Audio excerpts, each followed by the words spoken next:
여러분 안녕하십니까? 민주평화당 당대표 선거 후보 토론회 진행을 맡은 김한광입니다. 다음 달 5일 치러지는 민주평화당 전당대회를 앞두고 6명의 후보가 당권 경쟁에 나섰습니다. 오늘 후보자 토론회에서 민주평화당 쇄신안을 들어보려고 합니다. 당대표에 도전한 각 후보의 정책과 자질을 검증할 수 있는 시간이 되기를 바랍니다. 먼저 후보자들을 좌석 순에 따라 소개하겠습니다. 후보자들의 좌석 배치와 발언 순서는 사전 추첨으로 결정됐음을 알려드립니다. 먼저 유성엽 후보입니다.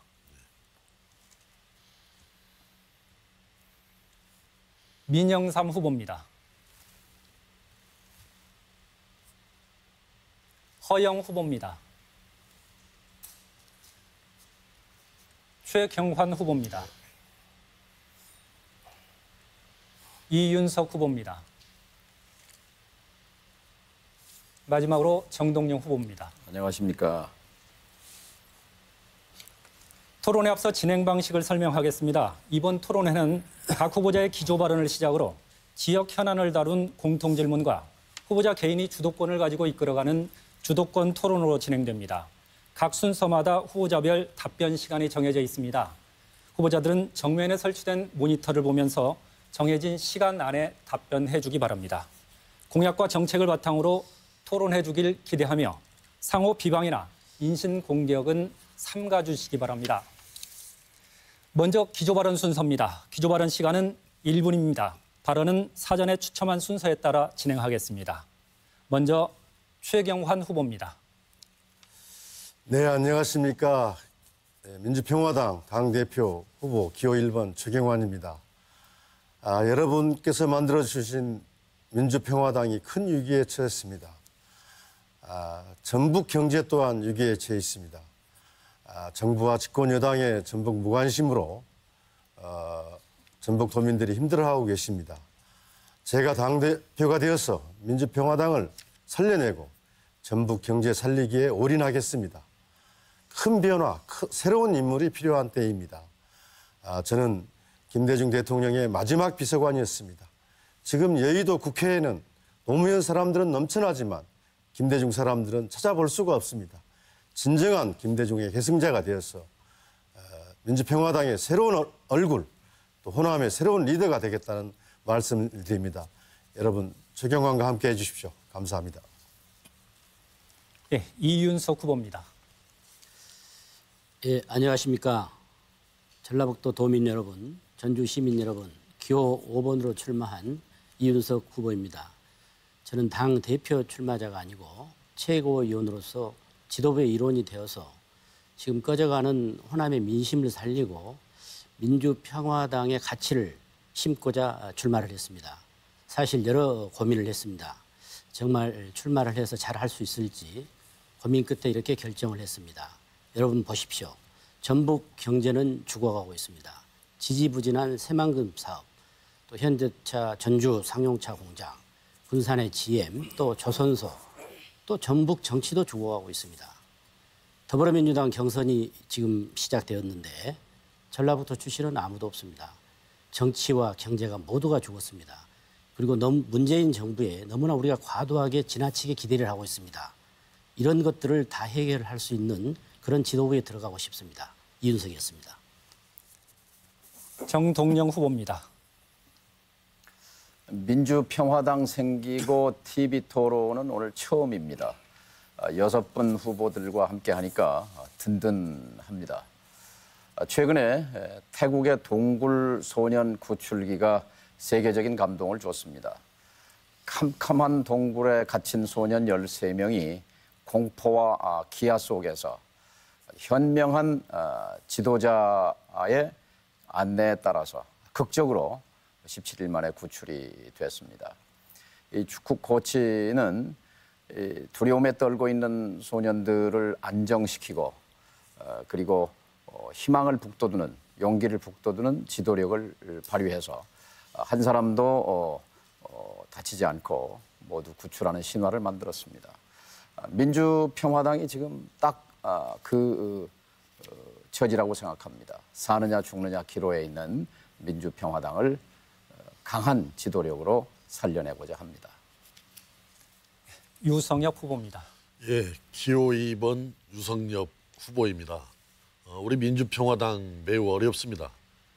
작년 대선 패배, 또 금년도 지방선거 참패로 매우 어려운 상황이고 존폐의 위기까지 거론이 되는 그런 상황입니다. 그러나 전라북도 도민 여러분, 엊그제 막을 내린 그 러시아 월드컵 경기를 한번 생각해 봅시다. 스웨덴, 멕시코에 이어 패배하면서 독일에까지 전패로 가는 거 아니냐, 한국 축구가 사라지는 거 아니냐 이런 걱정을 했습니다마는 우리 한국 축구는 사력을 다해서 지난 대회 우승팀 독일을 꺾고 화려하게 부활을 했습니다. 우리 민주평화당 매우 어렵습니다마는 다가오는 21대 총선에서 원내 1당이 되고 또 치러진 대선에서 반드시 집권의 길을 열겠습니다. 유성엽이 앞장서겠습니다. 감사합니다. 민영삼 후보입니다. 안녕하십니까. 전라북도의 3만 당원 그리고 우리 평화당을 지지해 주시는 소중한 여러분 그리고 전라북도 도민 여러분 반갑습니다. 지난 4년 6개월 동안 우리 전라도 고향 사투리로 각종 텔레비에서 정치 시사 토론 프로에 패널로 열심히 참가했던 민영삼이가 정동영 인재영입위원장과 조배숙 대표님의 영입으로 인해서 지난 4월 민주평화당에 와서 전남도지사 후보로 출마하여 나름대로 선전을 했습니다마는 따가운 가슴 아픈 성적을 받았습니다. 여러분 다 아시다시피 안철수 후보가 정치적 부도를 내고 떠나버린 뒤에 정동영 의원, 최경환 의원, 유성엽 의원, 그리고 김성애 의원, 김광수 의원 등을 비롯한 14명의 국회의원과 그리고 3명의 아직도 묶여있는 3명의 의원들, 17명 의원만 남아있는 민주평화당 굉장히 어렵습니다. 제가 힘을 보태고자 이번에 다시 지도부의 일원으로 이렇게 출마했습니다. 토론 잘하겠습니다. 마지막으로 허영 후보입니다. 예, 안녕하십니까. 민주평화당 당대표 후보 기호 6번 허영입니다.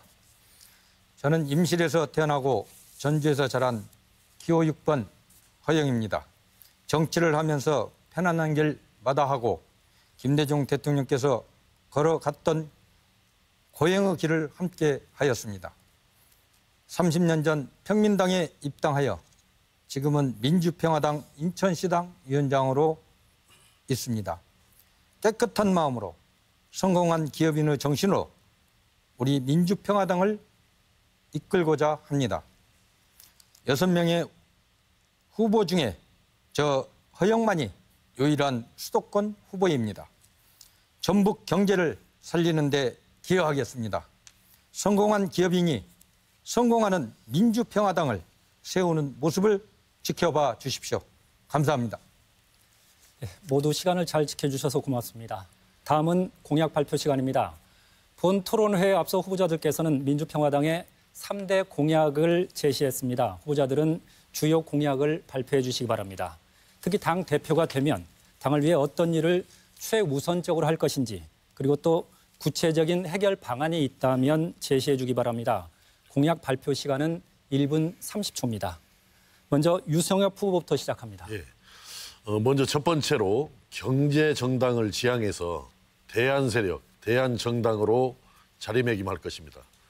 그래서 다가오는 2020년 21대 총선에서 원내 1당, 이어지는 대선에서 반드시 집권의 길을 열겠습니다. 지금 경제가 대단히 어렵습니다. 문재인 정권이 경제는 빵점이다라는 소리가 들려오고 이는 민주당의 지지세 하락으로 돌아서기도 했습니다.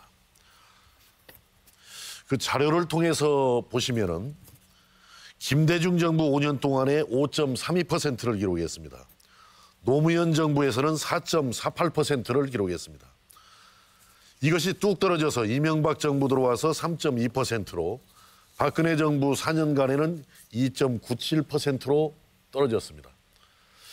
저는 제가 당대표가 되면은 당대표가 경제회생 발전 상설특위를 특위위원장을 겸임을 해서 왜 김대중 노무현 정부에서 이명박 박근혜 정부로 경제성장률이 뚝 떨어졌는지 경제정책 실패의 원인을 분명하게 규명을 할 것입니다.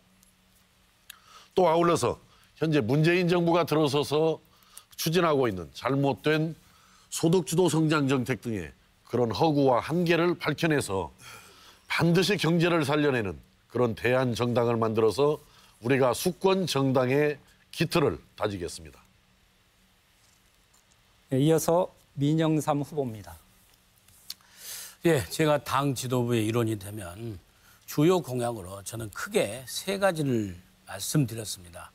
첫 번째가 무엇보다도 인재 영입에 힘을 기울여야 되겠다. 그렇게 해서 21대 총선을 제대로 준비해서 정말 누구나가 말씀하시는 존폐의 기로에 있는 이 우리 민주평화당이 21대 총선에서 불끈 일어나서 2년 6개월 전에 녹색 돌풍이 일으켰던 국민의당 못지않은 그런 정당으로 우뚝 설 수 있기 위해서는 무엇보다도 인재영입위원회의 확대 개편을 통해서 인재영입을 쭉 해야 되겠다는 생각이 듭니다. 그리고 인재영입을 하기 위해서는 무엇보다도 우리 당내에 너나 할 것 없이 서로 단합하고 화합하고 정말 통합된 그 에너지를 만들어낼 수 있는 그런 당내 분위기를 만들어서 각 강호에 흩어져 있는 수많은 인재들을 다 이렇게 끌어모을 수 있는데 총력을 기울이는 그런 당내 분위기도 함께 만들어가야 되겠다.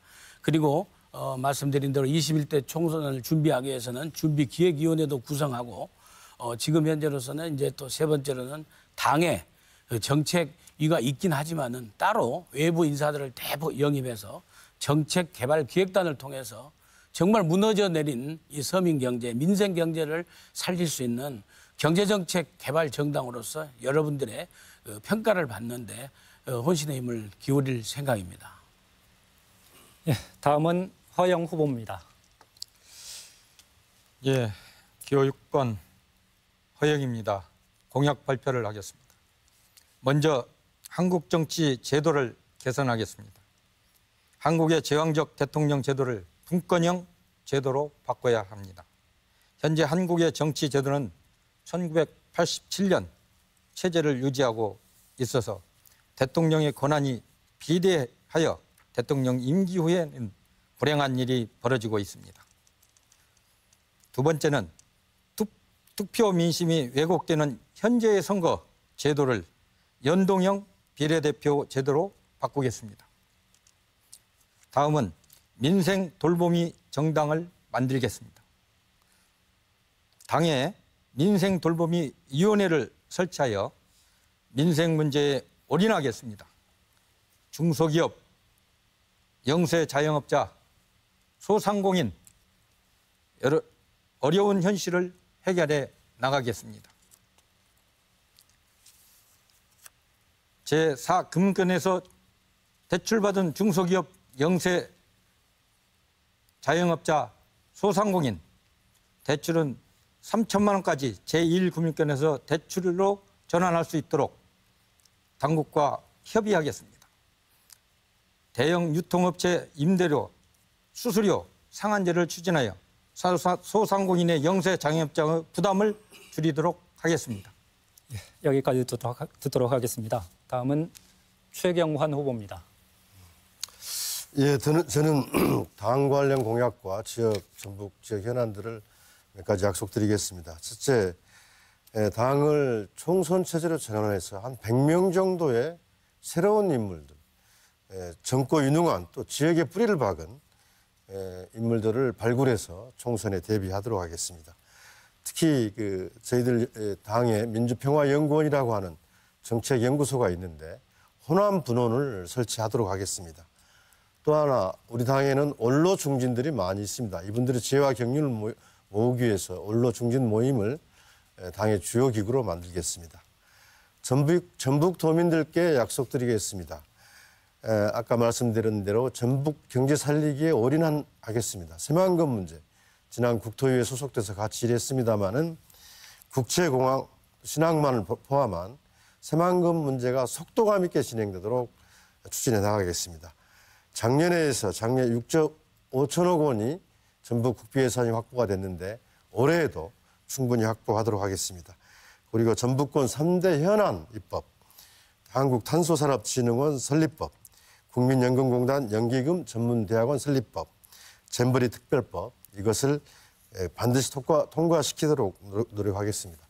제가 당대표가 되면 우선적으로 전북 산업대책 타스크포스를 당내에 설치해서 전북 경제를 챙기는 데 앞장서겠습니다. 예. 이어서 이윤석 후보입니다. 예, 우선 민주평화당의 호남의 지지와 신뢰를 회복하겠습니다. 저는 이번 6.13 선거에서 당사자로서 보궐선거에 출마를 했었습니다. 참으로 안타까웠습니다. 우선 문재인 정부가 대북 문제에 대해서 지금 잘 이끌어가고 있기 때문에 이런 부분에 있어서는 적극적으로 협력하고 또 저희들이 협조를 해야 될 것입니다. 그러나 지금 경제 문제는 너무나 어려워지고 있습니다. 이런 대북 문제에 대한 지적도 물론 필요하지만 경제 문제에 대해서 저는 강하게 지도부에 들어가서 질타를 하고자 합니다. 지금 장하성 청와대 정책실장과 김동연 경제부총리 사이에 임금 문제로 얼마나 지금 시끄럽습니까? 그리고 김영주 고용노동부 장관과 홍영표 원내대표와 어떤 노동자 문제로 또 어떻게 지금 잘 맞아가지 않고 있습니다. 경제 문제에서 시장 정제는 자율성을 무시한 국가의 개입은 시장에 무서운 복수를 부른다고 했습니다. 또 문재인 대통령 즉 통치자의 정의감만으로도 경제가 굴러가지 않는다고 했습니다. 참으로 한심스러운 상황들이 앞으로 벌어질 수 있기 때문에 이런 부분에서 바로 잡는 그런 역할들을 지도부가 저는 해야 된다고 생각합니다. 그런 부분에서 호남의 신뢰를 회복하는 그러한 어떤 지도부의 일원이 되겠습니다. 마지막으로 정동영 후보입니다. 민주평화당을 자영업자와 중소기업을 확실하게 대변하는 정당으로 이끌겠습니다. 장사 안 되고 취직 안 되는 이 현실을 바꾸는 가장 빠른 길은 선거제도를 바꾸는 것입니다. 정치판을 바꾸는 것입니다.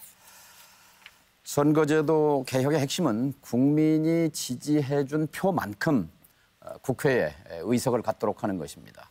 연동형 비례대표라고 말합니다. 노무현 전 대통령이 말하기를 대통령 한 번 하는 것보다 선거제도를 개혁하는 것이 더 중요하다는 것을 깨달았다 이렇게 말한 적이 있습니다. 당의 민주평화정책연구원을 선거제도 개혁연구소로 개편해서 정치개혁을 열망하는 청년, 지식인, 시민사회, 소수정당들의 전진기지로 삼아갈 것입니다. 그리고 경제민주화의 선봉에 서겠습니다. 갑질을 반드시 근절하겠습니다. 갑질 때문에 서러운 눈물을 흘리는 분들이 전국 각지에 너무 많습니다. 납품 단가 후려치기, 카드 수수료, 대기업은 0.8%인데 이 영세 자영업자들은 2.5%, 1.8% 이렇게 물지 않습니까? 그리고 임대료 제한 등 서민의 눈물을 닦아줄 수 있는 경제민주화 특별위원회를 거당적 차원에서 만들고 그 안에 갑질 대책본부도 세워서 갑질 근절하는 정당 민주평화당, 자영업자와 중소기업을 위한 정당 민주평화당을 만들고자 합니다. 네, 각 후보들의 공약까지 들어봤고요. 다음은 본격적인 토론을 시작하는 첫 번째 공통질문 드리겠습니다. 경제 문제입니다. 현 정부가 추진하는 소득주도 성장 경제정책이 이렇다 할 성과를 내지 못하고 있다는 의견도 있는데요. 전북은 현대중공업과 한국 GM 군산공장 폐쇄로 더욱 심각한 상황입니다. 전북목 찾기 목소리도 계속되고 있는데요. 경제 회생을 위해 어떤 정책이 필요하다고 보십니까? 그리고 전북 경제 회생 방안이 있다면 함께 말씀해 주시기 바랍니다. 답변 시간은 1분입니다. 답변 순서는 이번에는 민영삼 후보부터 시작하겠습니다. 무엇보다도 이 소득 주도 성장 정책이라는 것은 기본적으로는 우리가 그 재벌이 돈을 많이 벌어서 그 흔히 말하는 낙수 효과로 이렇게 경제 발전을 하고 이렇게 그 서민들이 그 소득을 많이 올리는 그런 정책보다는 훨씬 더 나은 정책이라고 기본적으로는 우리가 동의를 할 수 있습니다. 그렇지만 지금 문재인 정부에서 운영하는 것처럼 이렇게 이념 편향적인 것에 꽉 묶여가지고 소득 주도 성장을 그렇게 친노동, 친노조 위주로 이렇게 밀고 가다 보니까 결국에 부작용이 굉장히 크다. 그래서 대전환에 소득 주도 성장의 틀을 지키더라도 대전환에 운영 방법에서 대전환이 필요하다라는 점을 저는 우선 그 대안으로 사실은 그 말씀드리고자 합니다. 물론 쉽지 않은 상황이긴 하지만 무엇보다도 그 소득 주도 성장 운영에 바꾸자는 얘기는 무슨 얘기냐면요. 규제 개혁. 규제 개혁을 과감하게 풀 수 있어야 됩니다. 그렇지만은 그 당장의 규제 풀이전법 하나만 해도 지금 이념에 얽매여서 못하고 있지 않습니까? 정부 여당이. 예, 다음은 허영 후보입니다. 예, 저는 한 40여 년 동안 기업을 하면서 느꼈던 것들이 많습니다. 대한민국에 사실 저는 건설업에 한 40여 년 하면서 규제에 묶여서 사업하는데 장애를 받는 일이 너무 많았습니다. 그래서 우리 대한민국의 규제를 좀 완화시켜서 소득이 발생하는데 장애가 되지 않도록 하는 것이 가장 중요하다고 생각을 하고요. 아까 우리 민현상 후보님께서 말씀하다시피 소득 주도 성장이라는 그 자체가 돈을 많이 가진 분들이 좀 더 어렵고 힘든 소상인 또 우리 서민들을 위해서 분배할 수 있는 그런 제도를 갖춰가는데 정책을 내도록 하겠습니다. 끝나셨습니까? 다음은 최경환 후보입니다.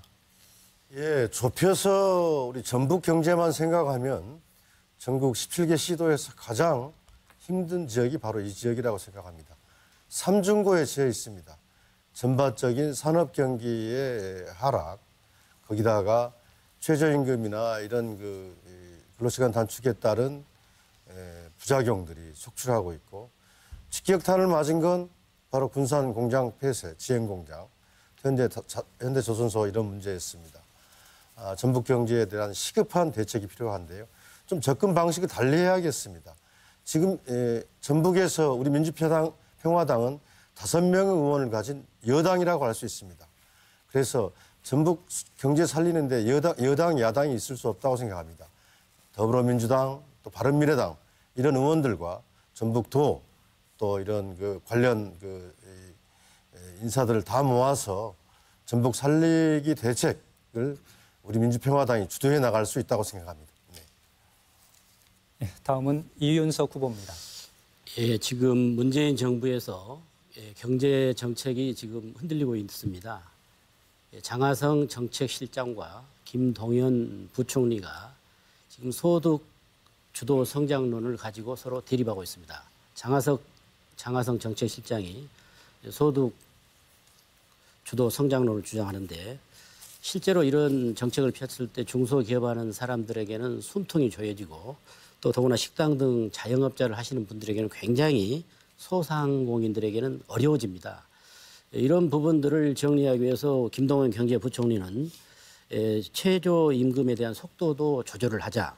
그리고 최저임금 인상이 하반기에 우리나라 어떤 여러 가지 경제 정책에 부정적으로 작용을 할 것이다. 이런 부분에 있어서 지금 장하성 정책실장과 여러 가지 의견이 맞지 않아서 청와대가 조금 요즘 어려워지고 있습니다. 저는 이 소득 주도 성장론은 과감하게 거둬들여야 된다고 생각합니다. 다음은 정동영 후보입니다. 최저임금 인상은 빈곤을 줄이고 불평등을 완화하는 데 기여합니다. 방향은 맞습니다. 그러나 최저임금을 올리게 되면 어떤 이는 일자리를 잃고 어떤 이는 소득이 늡니다. 그렇기 때문에 이것은 전체적으로 종합적으로 추진해야 합니다. 최저임금 인상과 경제민주화 두 바퀴로 가야 한다는 말이죠. 이 정부는 지금 조급증에 빠져 있는 것으로 보입니다. 두 번째, 군산 자동차 자율주행차 전략기지로 만드는 것이 해답입니다. 전 세계 대기업들은 다 반도체와 통신기술을 바탕으로 자율주행차를 4차 산업혁명 시대의 먹거리로 보고 있습니다. 삼성, SK 모두 전장사업본부의 인재들을 모아들이고 있는데 지금 쉬고 있는, 문 닫아 있는 군산 GM 자동차 공장을 자율주행차의 거점으로 만들 수 있다고 확신합니다. 정권의 의지가 중요한데 정권이 애정과 의지가 없습니다. 그래서 민주평화당이 필요하고 민주평화당의 힘이 필요한 이유라고 생각합니다. 네, 마지막으로 유성엽 후보입니다. 먼저 경제를 살리기 위해서는 문재인 정부에서 경제를 살리기 위해서는 그 이명박 박근혜 정부가 실패한 경제정책 실패의 원인을 규명하고 거기에 처방을 해서 정책을 바로잡는 것이 시급하다 이렇게 말씀을 드리고 지금 문재인 정부의 소득주도 성장 정책은 짝퉁 소득주도 성장 정책입니다. 소득주도 성장 정책의 본질은 감세를 해서 국민의 가처분 소득을 높여서 소비를 늘리고 경제를 활성화하자는 것인데 오히려 국민들에게 세금 폭탄을 남기려 하면서 이 소득주도 성장 정책을 외치는 것은 짝퉁이다 이렇게 말씀을 드립니다. 바로잡아야 합니다. 전북 경제 문제를 말씀드리면은 군산공장 현대조선소가 폐쇄가 되고 또 한국GM 군산공장이 폐쇄됐음에도 불구하고 지난 지방선거에서 정부 여당을 심판하지 않은 우리 전북 도민들의 책임도 있다라고 생각합니다. 선거를 잘해서 정부 여당이 우리 전북에 더욱 관심을 가질 수 있도록 심판을 해야 한다 이렇게 생각을 합니다. 예, 첫 번째 공통질문 토론까지 진행했습니다. 여러분께서는 지금 민주평화당 중앙선거관리위원회에서 주관하는 민주평화당 당대표 선거 후보 토론회를 보고 계십니다.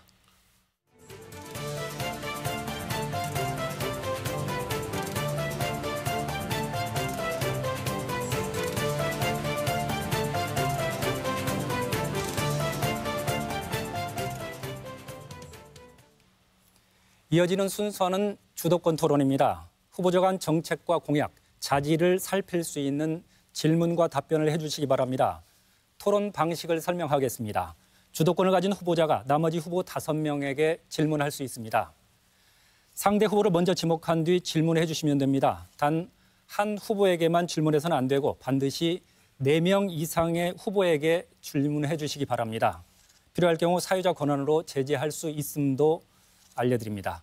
한 후보가 사용할 수 있는 주도권 토론 시간은 8분입니다. 그럼 순서에 따라서 정동영 후보에게 8분의 시간을 드리겠습니다. 네, 당의 6분 후보들과 함께 하니까 든든합니다. 인재가 많아서 자랑스럽습니다. 행정 전문가이면서 동시에 뚝심과 소신이 있는 정치가 우리 유성엽 후보, TV 정치 평론가로 유명해진 또 전남도지사 후보 출신인 우리 민영삼 후보, 또 전라북도 출신으로 자수성가한 기업가이면서 호남향후 회장인 우리 허영 후보, DJ의 마지막 비서관이자 DJ의 평화 철학을 계승하고 있는 우리 최경환 후보, 또 동교동의 막내이고 권노갑 고문의 비서이면서 친화력에 뛰어난 이윤석 후보, 참 인재가 많은 정당이라고 생각합니다. 4 후보에게 짤막짤막하게 묻겠습니다. 먼저 유성엽 2분씩 이렇게 해야 되니까 1분 정도씩 답변해 주시면 좋겠어요. 최저임금 문제 어떻게 하면 을끼리의 갈등을 풀 수 있다고 생각하십니까? 그동안 유성엽 후보는 경제 공부를 많이 하신 입장인데 그 대안을 좀 얘기해 주시면 좋겠어요. 기본적으로 이제 최저임금 문제는 이제 헌법에 근거가 있고 또 전노동 그 저임금 노동자들을 우리가 옹호하고 이렇게 잘 지켜줘야 되기 때문에 이제 반드시 필요한 제도라고 봅니다만은 그러나 최저임금도 임금이기 때문에 그 나라 노동의 생산성을 기본적으로 반영하는 범위 내에서 이 최저임금 제도가 운영될 필요가 있겠다. 그래서 이제 가장 많이 나오는 이야기가 이제 속도 조절론입니다. 기본적으로 생산성을 좀 높여가면서 거기에 맞추어서 차근차근 최저임금을 올려가야 한다는 부분이 있고 또 하나는 현재 최저임금 산입 범위에 그런 논란이 많이 있지 않습니까? 예를 들어서 상여금을 넣을 것이냐 말 것이냐 또 주휴수당을 넣을 것이냐 말 것이냐 이런 문제들이 있기 때문에 기본적으로 최저임금을 올리자라는 것은 저도 동의합니다만은 그 속도를 조절해야 되고 산입 범위를 합리적으로 결정할 필요가 있겠다 이렇게 생각을 합니다. 다음 후보에게 질문하겠습니다. 민영삼 후보는 민주평화당이 선거제도 개혁에 당의 명운을 걸어야 한다. 저는 그렇게 생각합니다. 또 정치학을 또 전공한 후보이기 때문에 민영삼 후보의 선거제도 개혁에 대한 소신은 어떤 겁니까? 저도 그 민심 그대로 제도라고 얘기하는 거기에 대해서 전적으로 동의를 하고 그 방향으로 가야 된다라는 생각을 하고 있습니다. 그래서 근데 실질적으로 현재 이제 그 국회 내에서의 정당 분포라든지 또 그 더불어민주 여당과 또 제1야당인 자유한국당의 입장이 정치적 이해관계가 있어가지고 이걸 이렇게 하는데 제 생각으로는 우리 민주평화당이 좀 더 그 선도적으로 주도적으로 그 여당과 제1야당 사이에서 좀 더 잘 설득을 해가지고 실질적으로 민심이 그대로 반영될 수 있는 그런 것을 정의당과 잘 그 연대를 함께해서 가는 방향이 현실적으로 가장 정답이 아닌가. 우선 저는 그렇게 생각을 합니다. 네. 세 번째 질문 우리 최경환 후보께 드리겠습니다. 지금 이제 6.12 북미 정상회담 이후에 비핵화에 대한 해법 논의가 이제 좀 느슨해졌습니다. 우리 정부가 좀 더 적극적으로 그러니까 오리가 물에 편안하게 떠 있는 것 같지만 발을 부지런히 놀리듯이 우리 정부의 역할이 필요한데 제가 당대표가 되면은 이 정부에 대해서 개성공단의 방북을 허용해라. 그리고 방북 신청을 해서 개성공단 기업 대표들과 함께 개성을 방문하고자 합니다. 이 개성공단 재개 문제에 대해서 우리 최경환 후보는 어떤 생각을 갖고 계십니까? 예, 전적으로 우리 정동영 후보님께서 말씀하신 부분에 동의합니다. 지금 북미 간의 대화가 좀 지체되면서 특히 종전선언을 둘러싼 이 대화들이 지체되면서 회의감도 많이 나타나고 있는데 이번에 역사 대전환은 꼭 성공을 해야 됩니다. 그렇지만 우리가 비핵화 목표는 분명히 하되 금강산 관광이나 개성공단, 특히 개성공단은 제재의 틀 안에 있긴 하지만 빨리 북미 간 또 한미 간 남북 간 협의를 통해서 개성공단은 재개돼야 된다 이렇게 생각하고 있습니다. 네. 우리 허영 후보 전북 출신이신데 이제 가슴이 아프다 이런 말씀을 했습니다만 새만금에 우리 전북도민들은 희망 고문을 당하고 있어요. 언젠간 여기서 돈이 나올 줄 알았는데 아직까지 일자리도 돈도 거기서 나오지 않거든요. 어떻게 하면 새만금에서 뭔가 전북의 희망을 우리가 찾을 수 있겠습니까? 예, 참 제가 새만금만 생각하면 정말 가슴이 아픕니다. 고향에 내려와서 새만금을 보면 왜 여태까지 이렇게 정체되고 있는가. 저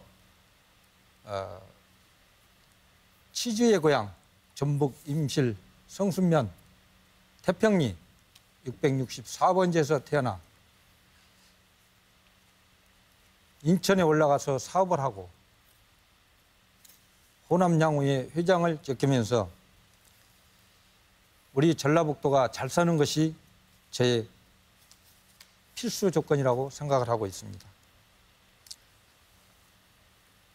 전라북도가 잘 살려면 새만금이 발전해야 할 것입니다. 그러나 새만금은 발전시킬 동력을 기회를 놓쳤습니다. 한 10여 년 전에 옆에 계신 우리 정동영 후보님께서 대통령이 되었다면 새만금은 지금 이렇게까지는 되지 않았을 거라고 생각합니다. 크게 발전했을 것이다. 이렇게 생각하는데 그러나 그것은 다 지났고요. 21세기의 물류 운송의 핵심인 국제 항공 건설이 필수적이다. 이렇게 생각을 하고 있습니다. 예, 여기까지 듣겠습니다. 우리 이윤석 후보님, 당의 화합과 단합을 위해서 중재자가 되겠다 이렇게 출마 선언문에서 밝히셨어요. 예. 최고위원이 되고 당대표가 되면 어떻게 당을 화합하고 단합시킬 것인지 친화력이 뛰어나신 분입니다만. 저희들이 우선 호남에서부터 이렇게 지지를 받지 못해서 참으로 아쉬웠습니다. 물론 안철수 대표가 저희 모든 것을 참 가져가 버렸습니다. 바른미래당으로 가셨고 그리고 또 이번 지방선거도 안철수 후보 때문에 안철수 어떤 대표 때문에 이렇게 우리가 엄청난 피해를 봤습니다. 그런 또 책임 선상에 우리 어찌됐든 당 지도부에 계셨던 분들에게도 책임이 있습니다.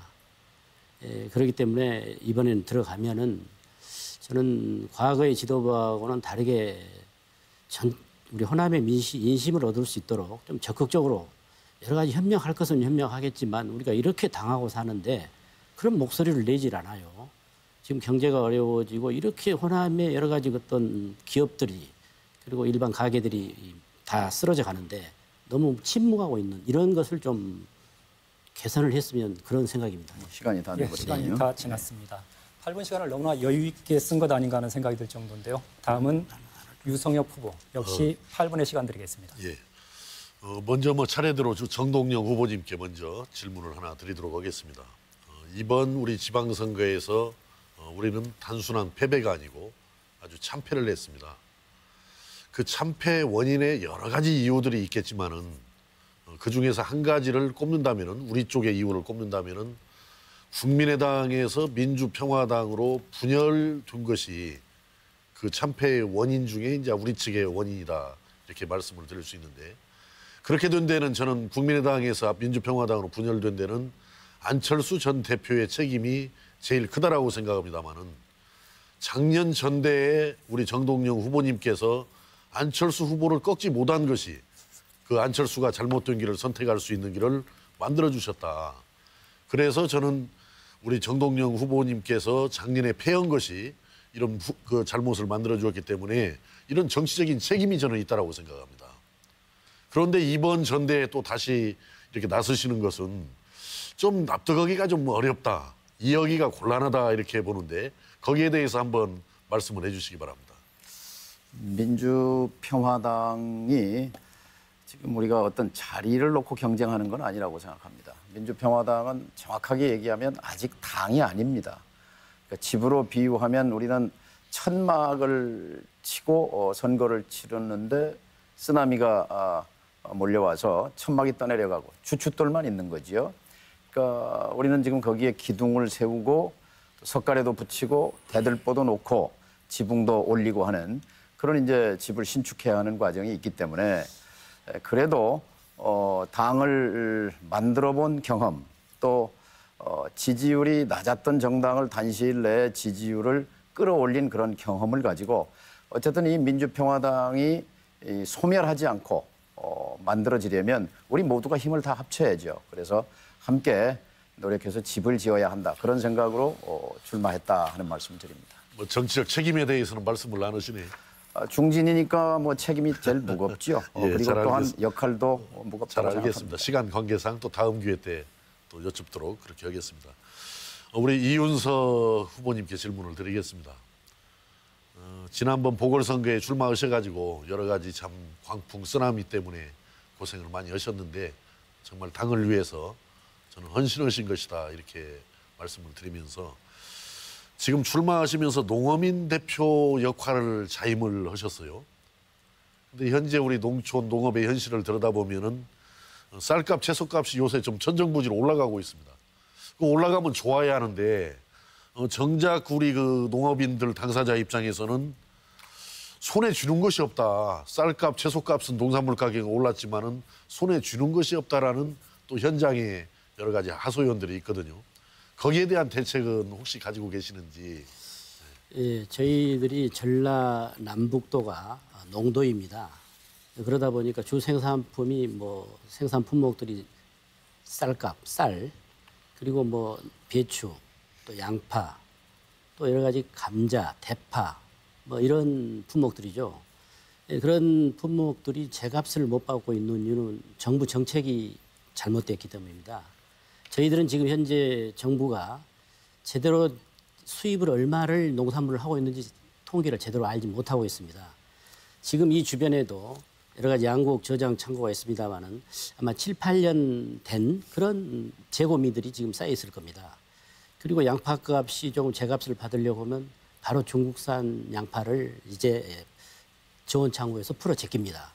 정부의 정책이 그런 정책이 잘못됐기 때문에 제값을 받지 못하고 있다고 저는 생각합니다. 아무래도 그런 정책을 바꿔야 됩니다. 유통의 문제까지도 손을 봐야 되겠죠. 예. 다음은 우리 최경환 후보님께 질문을 드리겠습니다. 우리 최경환 후보님 보시니까 이제 새로운 얼굴로 새로운 간판으로 우리 민주평화당의 지도부가 짜져야 한다라는 것을 아주 강조하시고 주장하시는데 저도 그 점에 대해서는 전적으로 동의를 합니다. 물론 이제 새로운 인물이 당의 간판이 되는 것은 굉장히 저도 중요하다라고 생각하거든요. 왜냐하면은 그래도 국민의 관심과 어떤 주목을 받기 위해서는 많이 알려진 사람보다는 그래도 새로운 사람이 등장을 했을 때 1차적인 어떤 홍보의 효과도 거둘 수 있기 때문에 새로운 인물이 하는 것이 좋겠다 그러는데 그래도 너무 새로운 인물로만 가면은 조금 문제가 있지 않을까요? 차라리 그래도 한 3선 정도 한 새로운 인물이 저는 더 좀 좋겠다 이런 생각인데 3선언은 저 새로운 인물 유성엽보다는 그래도 나 최경환이가 더 새로운 인물이다. 내가 더 돼야 된다라는 그 이유를 한번 설명을 해 주시면 좋겠습니다. 여기 계신 정동영 후보님께서 저한테 항상 삼선 같은 초선이다 이렇게 말씀을 해오셨어요. 그래서 초선이지만 청와대에서부터 또 김대중 대통령을 동교동에서 보좌하면서 많은 정치권과 충분한 네트워크를 가지고 있다고 생각합니다. 그래서 국회 경험은 짧지만 정치적인 그 경험들은 두루 좀 했다고 생각하고요. 그런 점에서 또 초선이라고 안 된다, 초선은 그렇다 이렇게 이야기해버리면 언제 변화를 하실 겁니다. 언제 변화를 할 수 있겠습니까? 그리고 다선 중진들 아까 말씀하는 대로 이야기하면은 지금의 상황에 대해서 자유롭지 못하지 않습니까? 네, 그래서 저는 이번 선거가 중진과 초선의 대결 절대 동의할 수 없습니다. 화합과 단결의 전당대회가 돼서 스스로 각자 역할을 찾는 그런 점에서 당원들의 심판을 받는 그런 전당대회가 되었으면 좋겠습니다. 예. 마지막으로 우리 민영삼 후보님께 질문을 드리고 혹시 시간이 나면은 우리 허영 후보님께도 질문을 드리도록 그렇게 하겠습니다. 우리 민영삼 후보님도 이번에 당에 차출이 되셔가지고 영입이 되셔가지고 그 참 척박한 그런 선거 환경에서 선거를 치르느냐고 참으로 고생이 많으셨다라는 말씀을 드리고 또 고생해 주신 점에 대해서도 감사하게 이렇게 생각을 합니다. 이번 선거가 완전히 그 광풍 쓰나미가 불어왔기 때문에 굉장히 어려웠죠. 어려웠는데 제 지역구 그 정읍 고창도 사실은 참패를 면치 못했습니다. 그러나 정말 행운스럽게도 다행스럽게도 고창 군수를 저희들이 승리를 해서 참 값진 승리를 했는데 고창 군수의 승리는 우리 민주평화당 5군데의 승리 중에서도 가장 값진 승리라고 생각합니다. 왜 그러냐면은 재선에 도전하는 현역 민주당 군수를 꺾고 우리 민주평화당 후보가 당선이 됐기 때문에 그런 결과가 높게 평가를 해야 된다 이렇게 생각하는데 거기에 대해서 이번 전반적인 선거 판세와 함께 고창 군수 승리에 대해서는 어떤 평가를 하시는지 한번 말씀을 해주시기 바랍니다. 유석엽 후보께서 말씀하신 대로 그 높이 평가받아야 될 그런 선거다. 그리고 저는 제가 그 전라남 도지사 선거를 치르면서 우리 민주평화당 내에서 좀 더 협조적으로 이 전남도지사 후보 민영삼을 했으면은 훨씬 더 높은 지지율이 나왔을 것, 득표율이 나왔을 거라는 아쉬움을 갖는데 정읍, 고창, 유성엽 의원 지역에서는 정말 유성엽 의원께서 열심히 하셔가지고 그런 좋은 결과가 나왔다고 생각을 합니다. 예, 여기까지 듣도록 하겠습니다. 예. 분위기가 조금 달아올랐다는 생각인데요. 이어서 민영삼 후보 역시 8분의 시간 드리겠습니다. 예, 너무 그냥 기계적으로 묻고 답변하고 가는 것 같아서 좀 그 열기가 없는 것 같은데요. 제가 좀 까놓고 솔직히 먼저 질문을 유성엽 우리 후보님께 먼저 한번 해보고 싶습니다. 제가 이 등록을 하고 선거운동을 이렇게 돌아다니다 보니까 저 깜짝 놀랐어요. 분명히 저한테는 한 표 주실 줄 알았던 그런 그 위원장, 현역 의원께서 형님 이번에는 유성엽 후보하고 또 어떤 후보하고 딱 하기로 했기 때문에 형님을 도저히 제가 도와드릴 수 없습니다. 이런 얘기를 저한테 하더라고요. 그래서 이놈 선거가 어느새 짝짓기가 되고 줄 세우기가 되고 이래가지고 무슨 공명선거고 무슨 새로운 정치고 이렇게 하느냐.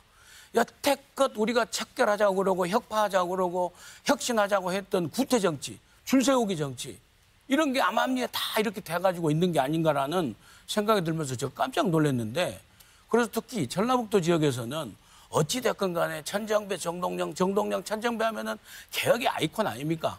우리 민주평화당뿐만 아니라 대한민국 정당에서, 현대 정당에서 그 두 분만큼 이 개혁을 앞세워서 열심히 한 사람이 어디 있습니까? 이를테면. 그런데 전라북도에서도 이상하게, 전라남도에서도 이상하게 특정 후보를 배제하는 짝짓기가 이렇게 돼 있는데 유성엽 후보님은 그러시진 않으셨죠?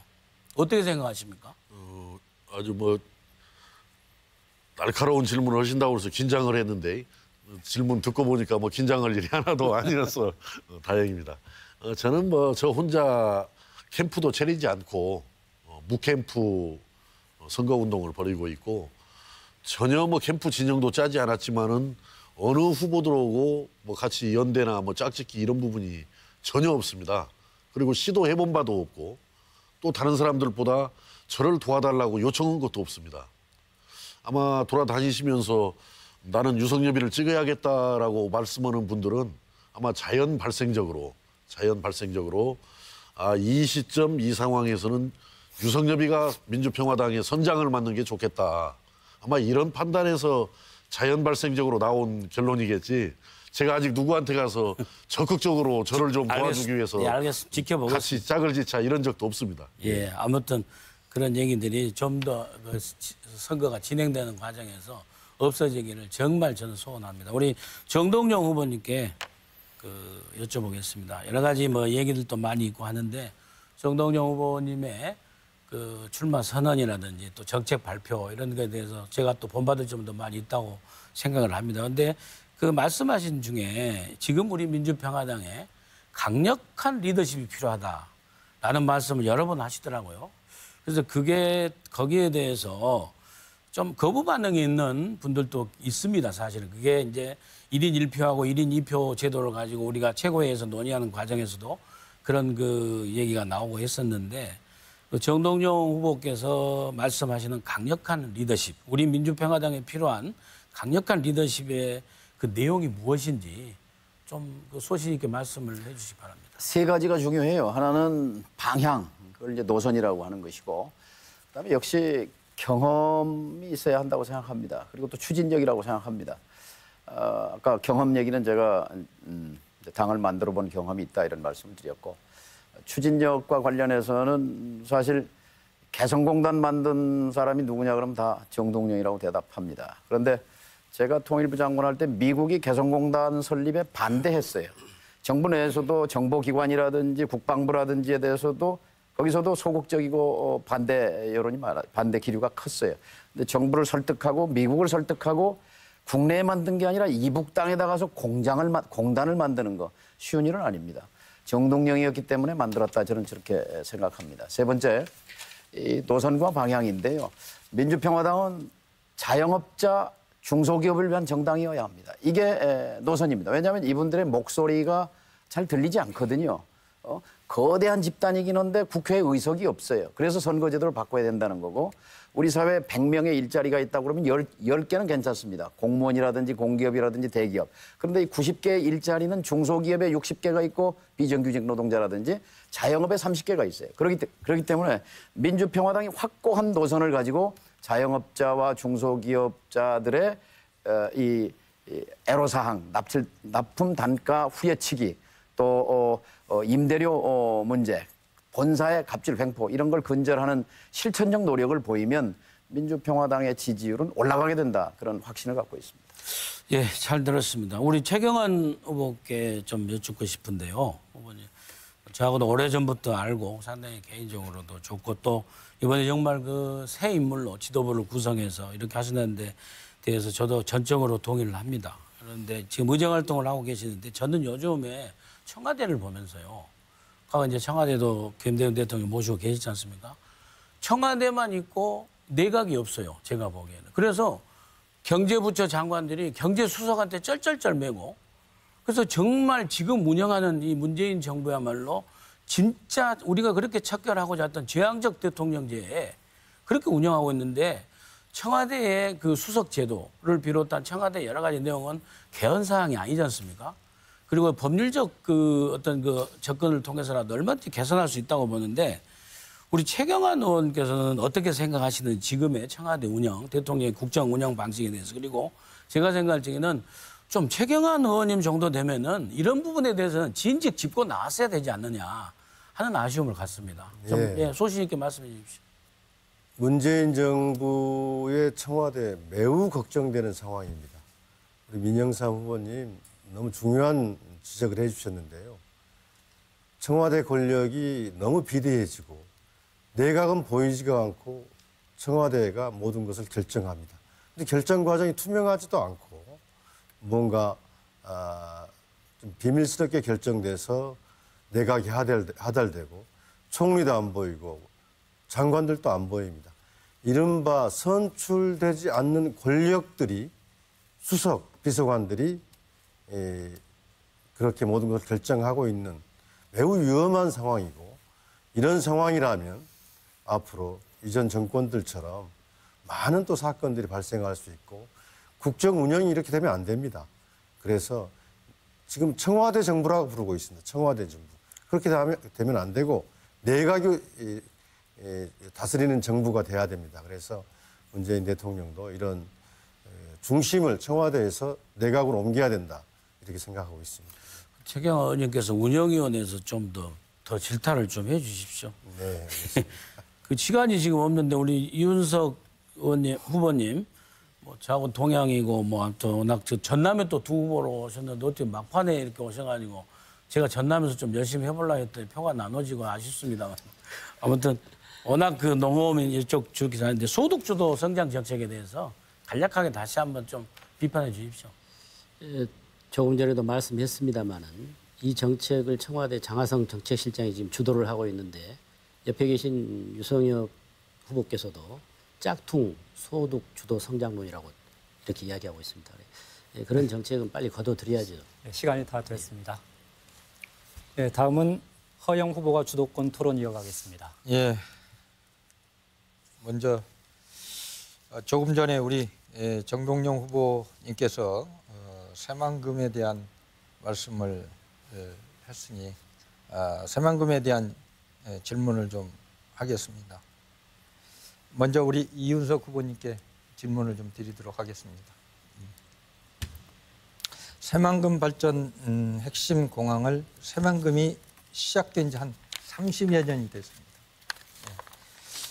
지나도록 우리 저 새만금의 공항 부지를 아직도 찾지를 못하고 있어요.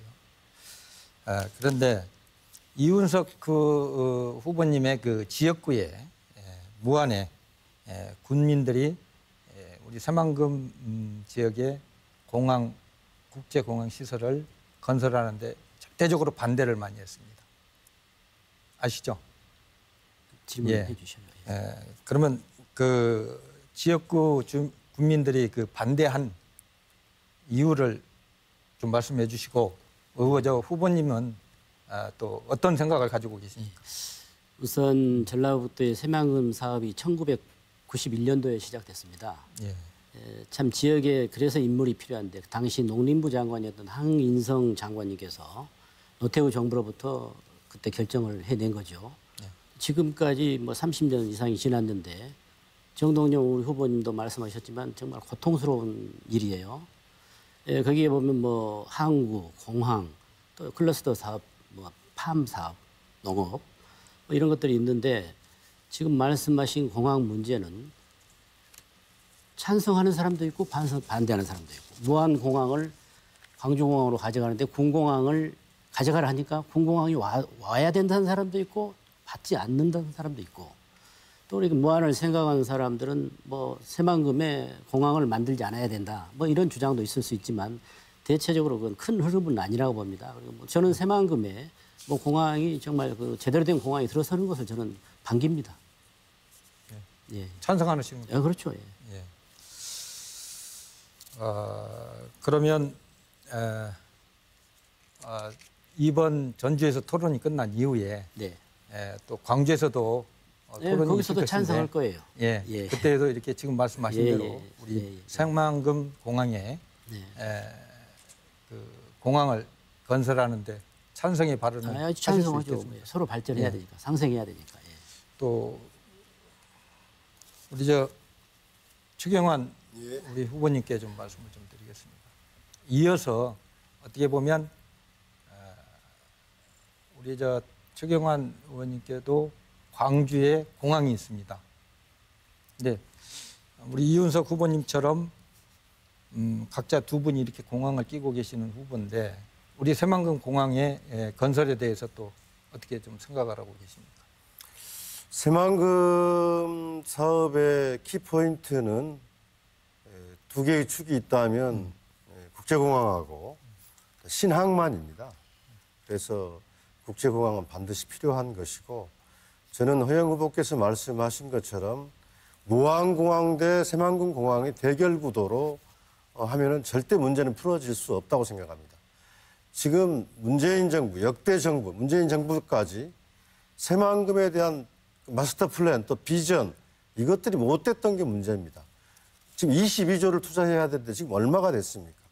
그래서 과감한 비전과 계획을 세워서 거기에 공항이 반드시 들어와야 된다 하는 여론들이 형성될 수 있도록 하는 그런 마스터 비전이 세워지고 예산이 투자되고 하는 것들이 필요하다. 또 지금이 그 적기다. 우리 민주평화당에게 앞장서야 된다고 생각하고 있습니다. 또 우리 유성엽 우리 전라북도의 새만금 공항에 대해서 말씀이신가요? 아니요, 제가 말씀을 드리도록 하겠습니다. 지금 우리 이윤석 후보님과 최경환 의원님이 새만금에 대해서 건설하는 것에 대해서 전적으로 찬성을 하는 그런 발언을 하셨습니다. 네. 우리 유성엽 후보님도 어떠한 생각을 가지고 계시는지 뭐 이렇게 좀 그러니까 지금 찾아보니까 새만금 공항에 대해서 어떻게 생각을 하냐 예. 그 말씀이죠. 예. 건설에 대해서. 답변 드리겠습니다. 저는 새만금 공항보다는 새만금 신항이 더 중요하다고 생각합니다. 그런데 지금 새만금 신항이 일반 화물선 2만 톤, 컨테이너선 3만 톤으로 이렇게 설계가 돼 있어가지고 저는 적어도 10만 톤 이런 정도 화물선이 들락거릴 수 있을 정도로 새만금 신항의 설계 변경이 시급하다. 그래서 나중에는 크루즈까지도 정박할 수 있는 환경이 만드는 것이 새만금 공항 못지않게 중요하기 때문에 이제 먼저 새만금 신항 문제를 좀 매듭을 좀 앞으로 지었으면 좋겠어요. 그리고 새만금 공항의 문제는 저는 기본적으로 이런 구상입니다. 인천공항에서 새만금으로, 새만금에서 무안공항으로, 무안공항에서 여수공항으로, 여수공항에서 김해공항으로 이어지는 서남해안 L자형 고속철도를 한번 건설하는 것이 필요하다. 그랬을 때 새만금 공항이 예정대로 차질 없이 잘 되면은 좋지만은 만에 하나 어떤 이유로든지 간에 안 되면은 무안공항과 새만금 사이에는 자기부상 고속열차를 건설하면은 아주 좋은 제3의 대안이 될 수도 있다. 이런 생각을 가지고 있습니다. 다시 우리 이윤석 후보님께 잠깐 말씀을 좀 드리겠습니다. 2011년도 3월에 우리 이윤석 의원 시절에 발언록을 보면 무안공항은 애당초 국제공항으로부터 출범했던 정기국제선 전무에 사정이 어렵다. 이렇게 발언을 하셨어요. 군산에도 공항을 하면 무안공항도 지금 활성화가 안 되는데 군산공항까지 설치를 하면 어렵지 않느냐. 그래서 반대 의견을 내셨었습니다. 그런데 지금은 일단 아까 말씀하신 대로 찬성을 하셨어요. 그 이유 어떻습니까? 답변을 드리겠습니다. 아니 그러니까 그 부분에 대해서 그때는 반대를 하셨는데 지금은 찬성한 이유가 뭐라고 생각하세요? 짧게만 좀 주십시오. 아니, 공항이 정읍도 공항을 만들기로 했어요. 그때 당시에. 그리고 군산에도 마찬가지였고. 그러나 지금 이야기하고 있는 건 새만금 제가 시간이 없으니까. 아니 그렇게 잠깐만 그 부분은 또 새만금 단지 내에 아니 제가 광주에 가서 그때 그럼 보충 설명을 좀 해주시고 그때 지금은 그렇게 해주셨는데 그때는 반대를 하셨는데 지금은 새만금 내에 찬성을 하셨잖아요. 새만금 내에 공항은 항만과 반드시 있어야 된다 그 말이죠. 아니 그러니까 그때는 반대를 하셨는데 지금은 또 찬성을 하시니까 제가 후보님 지금 시간이 다 돼갑니다. 마지막 그 답변을 할 수 있도록 해주셔야지.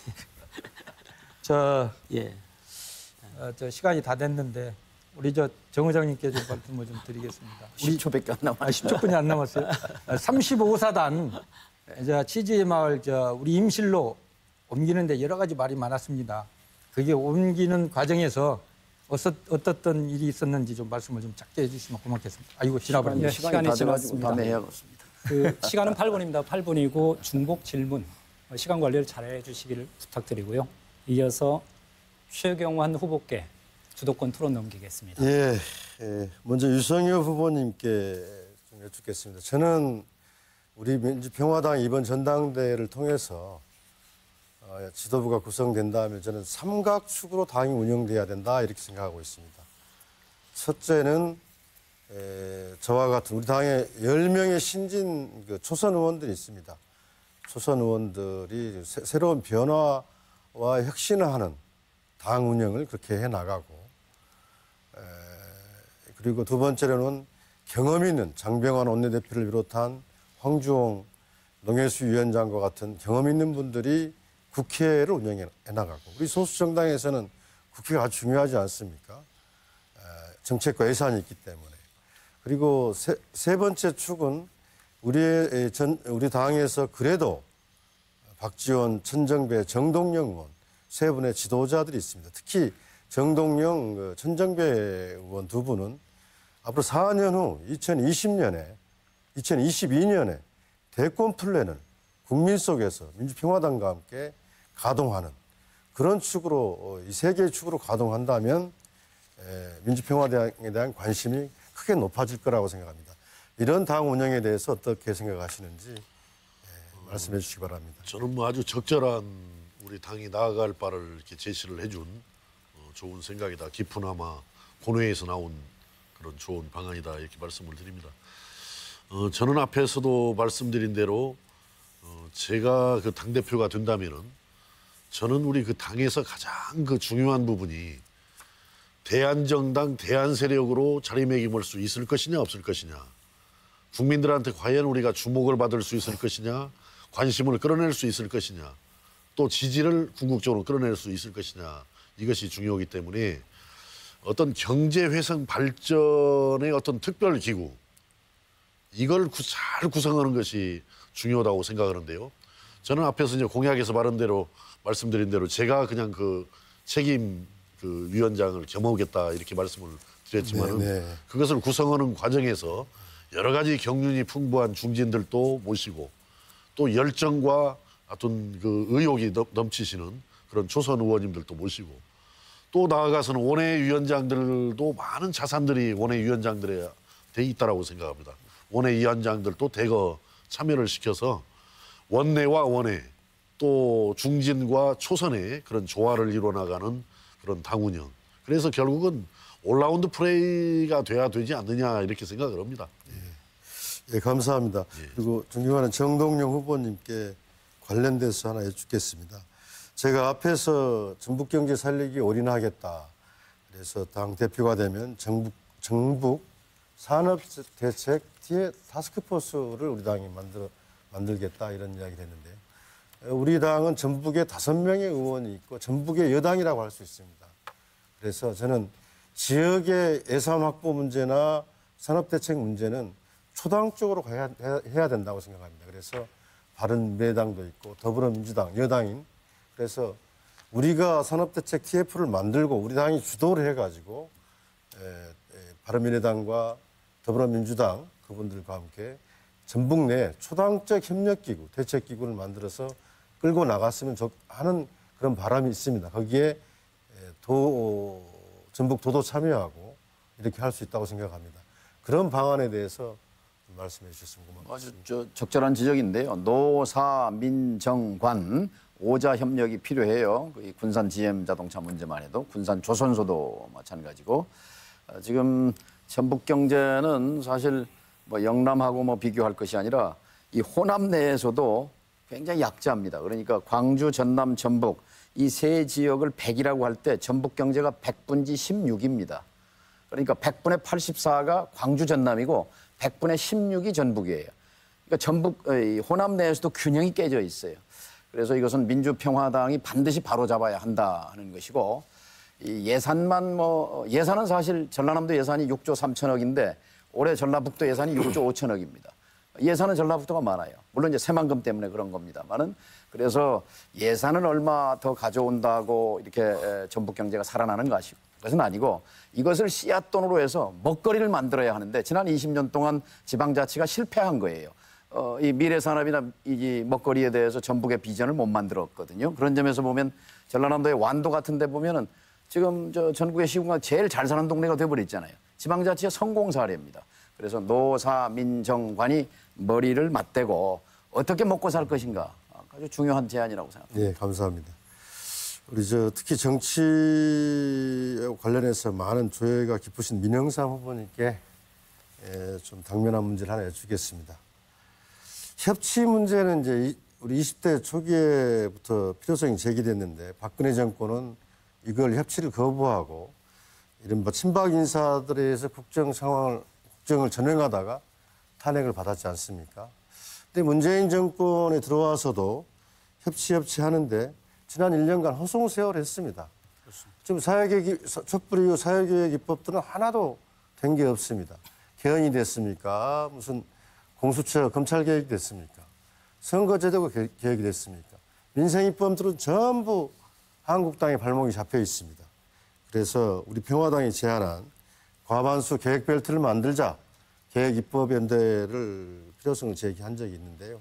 저는 좀 3단계 협치론을 주장을 합니다. 1단계는 계획 입법 연대를 통해서 계획별로 구축하는 것. 2단계는 좀 낮은 단계의 협치 협약을 맺어서 협치에 참여하는 제정당들이 어떤 협치 거버넌스, 예를 들면요. 경제 문제를 토론하기 위해서는 협치에 타는 정당과 정부가 같이 어떤 협치 체계, 협치 정당 협의국을 만들어서 어떤 정책을 합의하고 법안을 합의하고 그래서 국회에서 밀어붙이고 이런 2단계. 이제 완전한 3단계에 가서는 개헌을 통해서 어떤 협치 제도를 완성해 나가야겠죠. 그런데 지금 더불어민주당은 전혀 생각이 없는 것 같습니다. 간혹 보면은 민주평화당을 패싱하고 한국당하고 손을 잡으려고 하는 모양새도 나오는데 이걸 어떻게 타개해야 될 건지 민영삼 후보님께서 말씀해 주시면 고맙겠습니다. 제가 보기에는 더불어민주당이 생각이 없는 것이 아니라 문재인 대통령과 친문 핵심 그룹이 생각이 없다고 저는 파악하고 있습니다.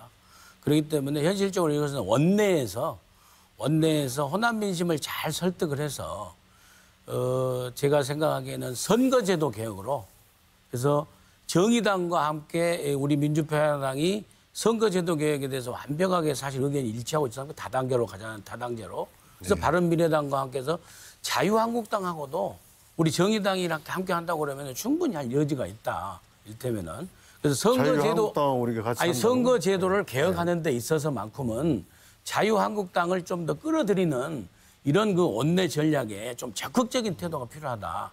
저는 그렇게 생각을 합니다. 예, 제가 8분밖에 남지 않아서 다른 후보에게 8초밖에 남지 않아서. 네, 알겠습니다. 죄송합니다. 4명 이상에게 질문을 해달라는 게 규칙입니다. 규칙을 좀 잘 지켜주시길 바랍니다. 마지막으로 이윤석 후보입니다. 예, 저는 정동영 우리 후보님께 여쭙고 싶습니다. 오늘 열차를 타고 오면서 보니까 대구에서 문재인 대통령 지지율이 55%, 부산에서 63%, 근데 호남에서는 지금 83% 정도를 지지를 하고 있어요. 이건 뭔가 지금 우리 호남이 잘못 판단해가고 있지 않는가. 우리가 지금 정동영 후보께서 아주 굉장히 전문적인 남북 평화 그 부분에 대해서 그건 인정을 하지만 경제 문제가 너무 어려운데 저는 후보님께 여쭈고 싶은 것이 지금 문재인 대통령이 이렇게 너무 성급하게 성과주의를 지금 지향하고 있고 단기간에 또 여론을 의식한 포퓰리즘으로 너무 나가고 있다고 생각하는데 이런 부분들을 강력한 지금 지도력을 펼치시겠다고 하셨는데 좀 앞으로 당의 지도부가 되시면 문재인 대통령과 정말 날카로운 각을 세우고 싸우실 수 있겠습니까?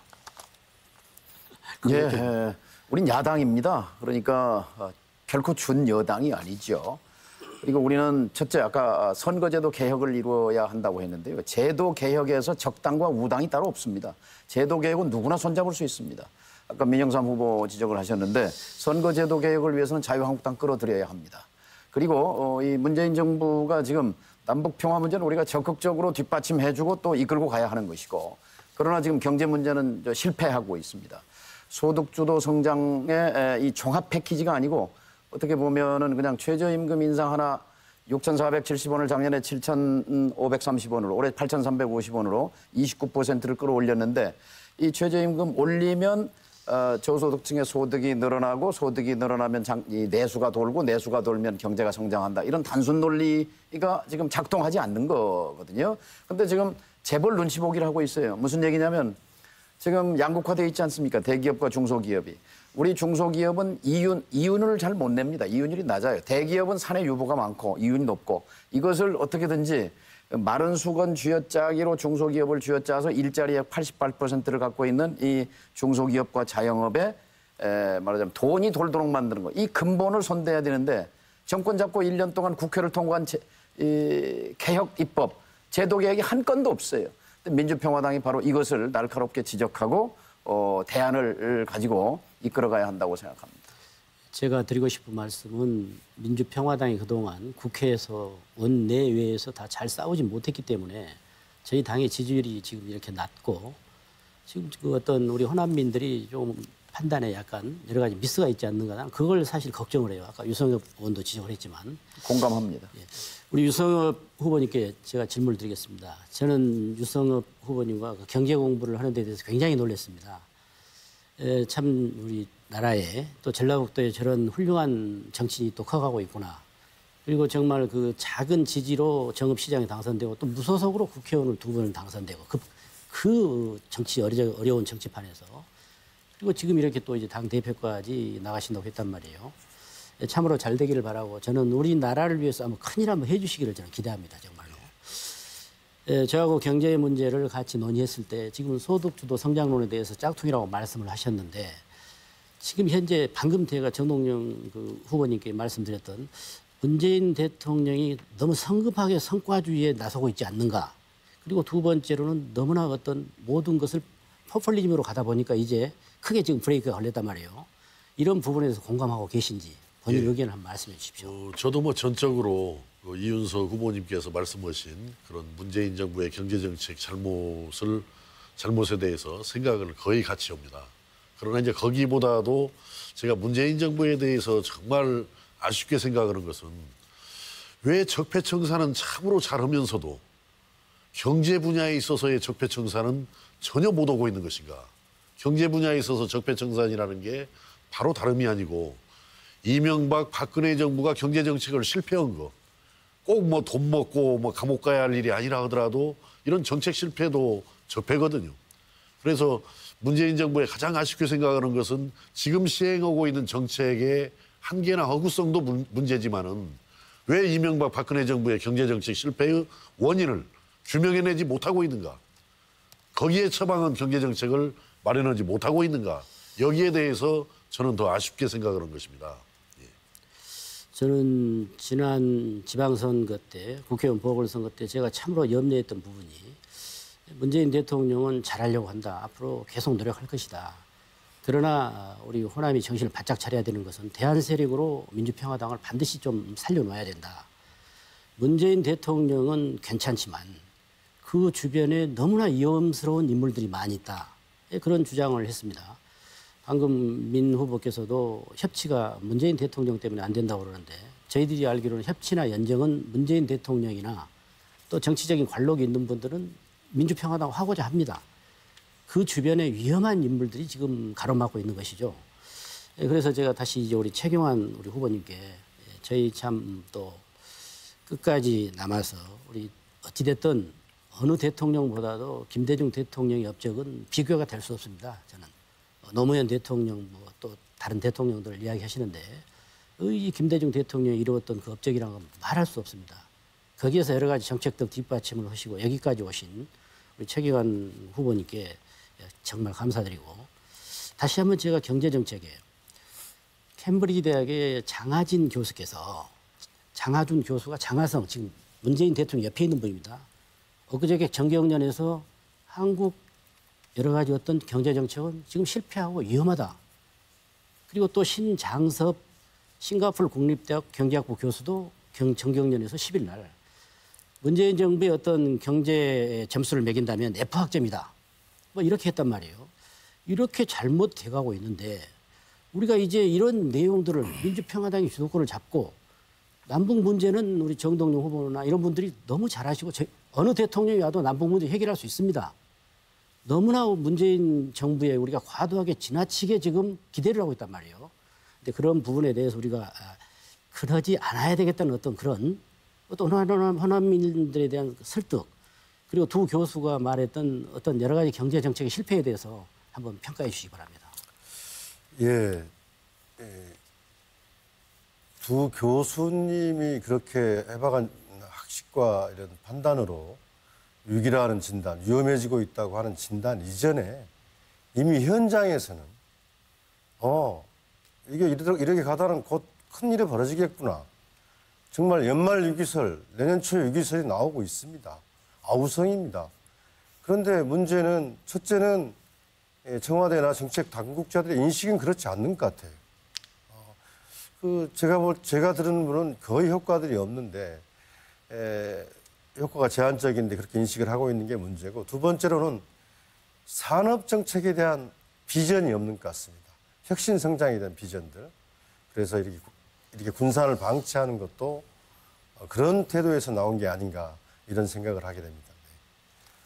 네, 마지막까지도 토론 규칙을 지키지 못했습니다. 토론 규칙을 잘 지키는 것도 후보들의 자질을 평가하는 기준의 하나가 될 수 있다는 생각인데요. 다음은 공통질문 토론을 다시 한번 이어가겠습니다. 지방선거 이후 민주평화당의 지지율이 2%대에 머물고 있습니다.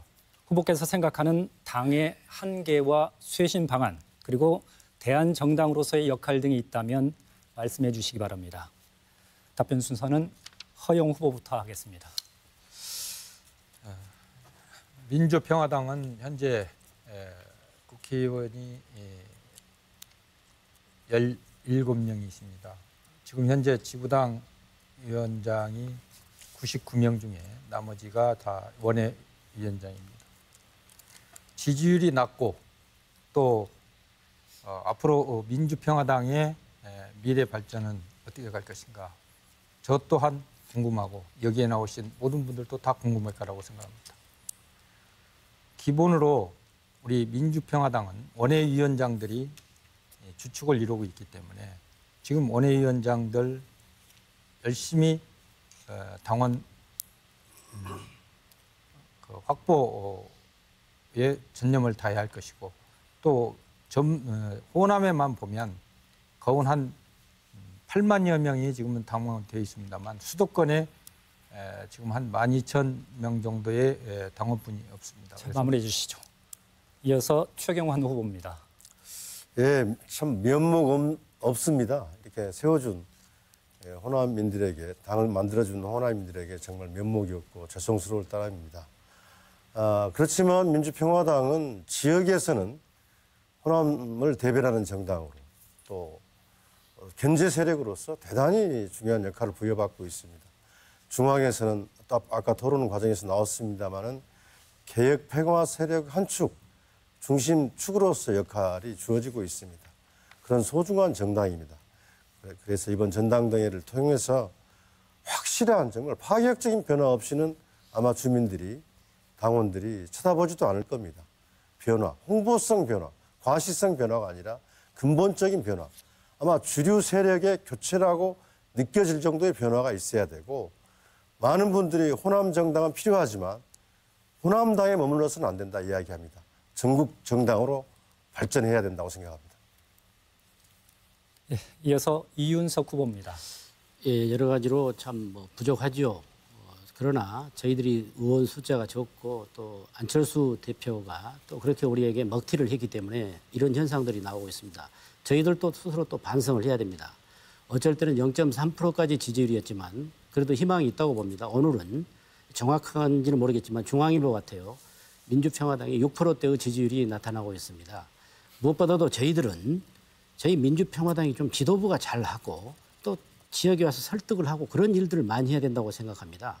지금 문재인 대통령의 어떤 우리가 경제 정책에 대해서는 분명히 따져야 됩니다. 지금 문재인 정부는 증세를 통해서 모든 걸 해결하려고 하고 있습니다. 증세를 통해서. 그리고 과거에는 부자에 대한 증세를 이 전 정권에서 거둬왔습니다. 레이건이나 오바마 이런 사람들은 감세 정책을 펼쳐서 국민을 이끌어갔지만 지금 굉장히 위험하게 문재인 정부가 가고 있기 때문에 이런 부분을 과감하게 지적하면서 호남의 민심을 얻어가자 그렇게 제안합니다. 이어서 정동영 후보입니다. 문제는 존재감이라고 생각합니다.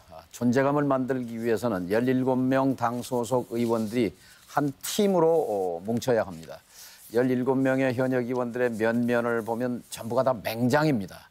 이분들을 잘 화합하고 팀이 될 수 있도록 감독의 역할이 중요한 것이죠. 대표의 역할은 그런 거라고 생각합니다. 그리고 무엇보다도 민주평화당이 뭘 하려는 정당인가 이게 분명해야 하는 거죠. 아까 자영업자와 중소기업을 위한 정당이다 이렇게 제가 방향을 설명드렸습니다만 한 가지만 더 설명을 드리면 CR이라는 말이 있어요. 중소기업 하시는 분들은 자다가도 벌떡 일어납니다. 이 소리를 들으면. CR이 뭐냐면 납품 단가 인하라는 말이거든요. 세계적으로 유례가 없습니다. 갑인 대기업이 일방적으로 쥐어짜는 이것만 민주평화당이 정확하게 근절하는 그런 입법에 성공하고 또 자영업자의 정확한 대변자가 된다면 당 지지율은 금방 이윤석 의원님이 6% 지지라고 하니까 귀가 번쩍 뜨이는데요. 금방 두 자릿수 15%를 향해서 갈 거라고 생각합니다.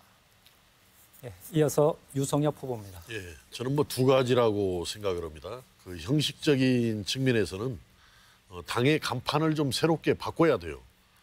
아무리 내부 리모델링을 잘해놔도 간판이 형편이 없으면은 그 리모델링 잘해놓은 것이 부각이 될 수가 없다라고 생각합니다. 그래서 새로운 인물로 당의 간판을 확실하게 바꾸는 것이 당의 지지율을 회복하는데 하나의 출발이 될 수 있다 이렇게 생각하고 저는 그 문제보다도 더 중요한 것은 정책이라고 생각합니다. 국민들이 관심을 둘 수 있고 주목할 수 있고 급기야는 감동할 수 있는 그런 정책을 발굴해서 국민들한테 끊임없이 제시를 했을 때 국민들의 지지는 되살아날 수가 있는 거다. 그랬을 때 가장 지금 국민들이 힘들어하는 원하고 요구하는 분야가 뭘 거냐. 이렇게 봤을 때 현재 저는 경제라고 생각합니다. 우리 민주평화당이 경제 문제에 집중을 해서 국민들의 먹고 사는 문제를 해결하는 1등 정당이 된다. 이렇게 되면은 지지율은 자동적으로 오르리라 이렇게 생각합니다. 알겠습니다. 마지막으로 민영삼 후보입니다. 그 민주평화당의 그 딜레마인 측면도 있습니다. 결국에 정체성과 관련됐다고 보는데요. 호남 발전, 정치 발전의 양날개로서는 사실은 더불어민주당과 문재인 정부하고 상당히 협치하고 상생해야 될 측면이 있는 반면에 또 다른 측면에서 야당으로서의 정체성을 유지하기 위해서는 보다 더 혹독하고 아주 가차없는 문재인 정부의 그 실정에 대해서 비판을 해야 되는데 호남 민심이 기반이 되는 호남 민심이 문재인 정부에서는 무조건적인 지지를 하고 있기 때문에 상당히 어렵다고 생각합니다. 그렇더라도 야당으로서의 정체성을 함께 정책 정당으로서 가면서 함께 가면은 저는 충분히 그 지지율 상승은 있다고 봅니다. 보십시오. 청와대가 저렇게 비대해 있고 재정 확대를 갖다가 저렇게 확대하는 재정 운용의 정책을 갖다가 하고 있고 일자리 정책이 어떻게 됐습니까? 소득주도 임금, 최저임금이 어떻게 됐습니까? 이런 부분에 대해서는 우리 민주평화당의 원내 의원들께서 혹독한 비판을 함으로써 호남 외 지역의 지지를 끌어낼 수 있다. 저는 그렇게 봅니다. 예, 잘 들었습니다. 공약과 현안 문제를 바탕으로 한 후보자 6명의 열정적인 토론. 이제 마무리할 시간입니다. 토론을 정리하면서 마무리 발언 듣도록 하겠습니다. 발언 시간은 1분 30초입니다. 그럼 순서에 따라서 최경환 후보부터 진행하겠습니다. 예, 토론 잘 들으셨습니까? 저도 아주 유익한 시간이 됐습니다. 말씀드린 것처럼 민주평화당 소중한 정당입니다. 당을 삼각축으로 운영하겠습니다. 초선들, 신진들이 당을 맡아서 한다면 변화와 쇄신의 길을 갈 수 있습니다.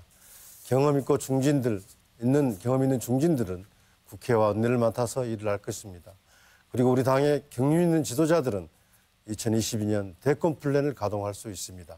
그렇게 하면 우리가 관심을 받고 또 주목을 받으면서 지지율을 올릴 수 있다고 생각합니다. 저는 김대중 대통령 마지막 비서관으로서 그 이전에 재야 민주화 운동을 하면서 이 사회 정치 문제에 대해서 많은 고민을 했습니다. 군사독재 시절에는 2차례 감옥도 다녀왔습니다. 남영동 대공분실에서 43일 동안 고문을 당하기도 했습니다. 그런 의지와 패기로 초선이지만 열심히 여러 중진 의원들을 모시고 해나가겠습니다. 전북 도민 여러분, 저 최경환에게 변화의 한 표를 주십시오. 민주평화당의 변화의 한 표 주시고 전북 경제 살리기에 또 한 표를 주십시오. 그렇게 해서 민주평화당을 살리고 전북 경제를 살리는 데 앞장서 주셨으면 고맙겠습니다. 감사합니다. 이어서 이윤석 후보입니다. 전라북도 도민 여러분, 전주 시민 여러분, 토론을 잘 보셨을 겁니다. 무엇보다도 이제 저희들은 협력할 것은 협력을 하고 싸울 것은 싸워야 됩니다. 우리 민주평화당이 뭐 지역에서 더불어민주당하고 비슷한 정책을 갖고 있다고 해서 있으나 마나다 이런 식으로 지금 평가가 되고 있습니다. 이래서는 안 됩니다. 대북 문제는 우리가 협조를 하지만 경제 문제에 있어서는 우리가 싸워서 우리 호남 먹을 챙겨야 됩니다. 국회에서 예산을 확보하고 국가의 정책으로 입안이 될 수 있도록 우리 민주평화당이 싸워줘야 우리 호남민들이 민주평화당에 지지를 해주는 겁니다. 지금 작년에 비해서 9.5% 세금을 많이 징수했노라고 국세청에서는 약 25조를 했노라고 자랑하고 있습니다. 그리고 또 470조 슈퍼 예산, 내년도 예산이 약 9%, 9.5% 증액을 한다는 그런 또 기사가 있습니다. 그건 뭡니까? 이 어려운 경제 상황 속에서 세금을 더 많이 걷어들이겠다는 거 아닙니까?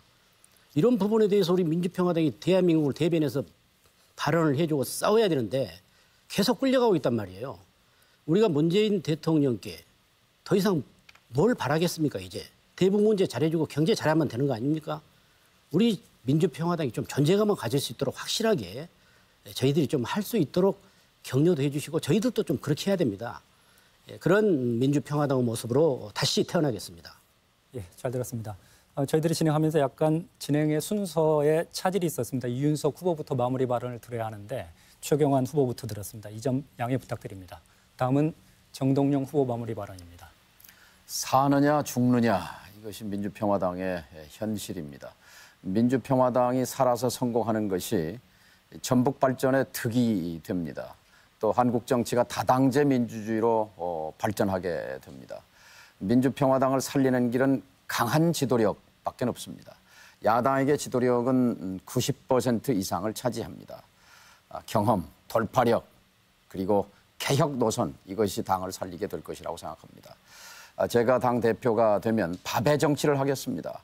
정치는 밥을 만드는 일입니다. 지금 남북의 평화는 오고 있지만 삶의 화평은 이루어지지 않고 있습니다. 갈등과 그리고 불평등이 심합니다. 밥의 문제입니다. 삶의 화평이 오려면, 삶의 평화가 오려면 화자가 나락화변의 입구잖아요. 입으로 밥이 골고루 들어가면 삶의 평화가 온다는 얘기입니다. 바로 이것은 경제민주화라고 말할 수 있습니다. 거듭 민주평화당을 자영업자와 중소기업의 이익을 확실하게 대변하는 정당으로 만들어내겠습니다. 그렇게 되면 자영업자가 지지하고 중소기업이 지지하는 정당이라면 이 정당의 지지율은 5%, 10%를 넘어서 15%를 넘어가게 될 것입니다. 그렇게 되면 우리 정치를 들었다 놨다 하는 균형자로서의 역할을 분명히 할 것이고 그리고 이것은 전북과 호남의 자부심을 대변하게 되는 정당이 될 것입니다. 감사합니다. 이어서 유성엽 후보입니다. 예, 이 토론을 하다 보니까 참 토론이 유익하다라는 생각을 갖습니다. 이게 1시간 한 30분 정도 토론을 하다 보니까 어느 정도 이렇게 결론이 이렇게 뜻이 잘 모아지는 것 같습니다. 첫째는 당의 간판을 바꿔야 되겠다. 새로운 간판으로 바꾸어서 당이 새롭게 출발을 해야 되겠다. 이런 부분으로 뜻이 모이는 것 같고 두 번째는 내용, 정책을 제대로 잘 다듬어서 국민들이 원하고 바라는 바에 그런 정책을 잘 만들어내는 것이 우리 민주평화당이 살아날 수 있는 길이다. 이제 이런 점에 대해서 뜻이 모인 것 같습니다. 저 유석엽은 사실은 무에서 유를 창조하는 정치인이라고 자부를 합니다. 참 어렵게 정읍시장을 역전승으로 당선을 해봤고 또 18대 19대를 무소속으로 돌파해서 국회의원이 됐고 또 국민의당을 만들어서 3선 국회의원이 되기도 했고 또 이번 지방선거에서는 제 지역구에서 고창 군수가 당선이 되는 그런 행운도 안기도 했습니다. 행운이 따르고 저력이 있는 사람이 당의 간판이 됐을 때 당은 살아날 가능성이 높아진다 이렇게 생각합니다. 또 한편으로 경제 문제에 대해서는 저만큼 고민하고 정리된 사람도 저는 드물다라고 생각합니다. 그동안 열심히 공부해온, 정리해온 이런 경제 문제들을 우리 민주평화당을 살려내는데 적극 활용을 하겠습니다. 저 유석엽이를 주목하고 지지해 주시기 바랍니다. 감사합니다. 그래서 민영삼 후보입니다. 잘 보셨습니까? 당원 유권자 여러분, 그리고 지지자 여러분, 그리고 또 여론조사에 참석하셔야 될 우리 전북도민 여러분, 유권자 여러분께서는 2표씩을 찍게 돼 있습니다. 한 표는 정말 위기에 우리 민주평화당을 누가 이끌어갈 것인가는 정말 진정한 대표감이 누구인가. 그리고 또 한 표는 저 민영삼이 이 5명의 지도부에 끼워주십시오. 저 민영삼은 85년 2월 12대 총선에서 정대철 전 대표의 비서로 입문한 이후에 33년 동안 단 한 번도, 단 1cm도 호남의 정신을 잊은 적이 없고 DJ의 정치 가치를 벗어난 적이 없습니다. 일관된 한길을 걸어온 호남의 미래를 보일 수 있는 샛별 같은 이 민영삼에게 2표 중에 1표만 주시면은 제가 지도부에 입성을 해서 우리 민주평화당이 무엇보다도 당내 단합과 통합과 화합을 통해서 폭발적인 에너지를 만들어서 그 에너지로 호남을 발전시키고 정치를 발전시키고 문재인 정부의 실정을 바로잡는 그런 지도부의 일원이 되고자 합니다. 그렇게 됐을 때 바로 여러분들께서도 흡족할 만한 그 국가 발전이 있으리라고 저는 확신합니다. 끝까지 시청해 주셔서 감사드리고요. 다시 한번 부탁드립니다. 2표 중에 1표, 저 민영삼이 꼭 끼워주십시오. 감사합니다. 예, 마지막 순서로 허영 후보입니다. 예, 존경하는 우리 전라북도 도민 여러분, 이제 민주평화당 대표 후보 토론이 참 끝났습니다. 역시 민주평화당 후보님들의 우리 당의 보배라고 저는 생각하고 있습니다. 특히 국민과 사회적 약자를 위해서 준비하신 후보님들의 정책은 배울 점이 많았습니다. 더 많이 배우고 정진하겠습니다. 기호 6번 저 허영은 유일하게 수도권에 지역구를 두고 있는 후보입니다. 이 경선이 아름답고 감동적인 결과로 제가 최고위원이 된다면 경선에 참여하신 후보님들과 또 우리 박지원 전 대표님, 천정배 대표님과 모시고 모든 당원들의 힘을 모아서 민생정당, 민주평화당을 수권정당으로 만들어낼 것입니다. 감동적인 기적을 이뤄내신 위대한 우리 전라북도 도민 여러분, 당원 동지 여러분에게 약속을 드리겠습니다. 예, 감사합니다. 시간이 많이 남았는데 마치시겠습니까? 예. 시청자 여러분, 오늘 민주평화당의 당대표 선거 후보 토론회 어떻게 보셨습니까? 모쪼록 각 후보들의 정책과 공약을 면밀히 살펴보셨길 바랍니다. 이 자리에 나와주신 후보자분들, 열띤 토론 감사합니다. 민주평화당 중앙선거관리위원회가 주관하는 민주평화당 당대표 선거 후보 토론회를 모두 마치겠습니다. 시청해주신 여러분 고맙습니다.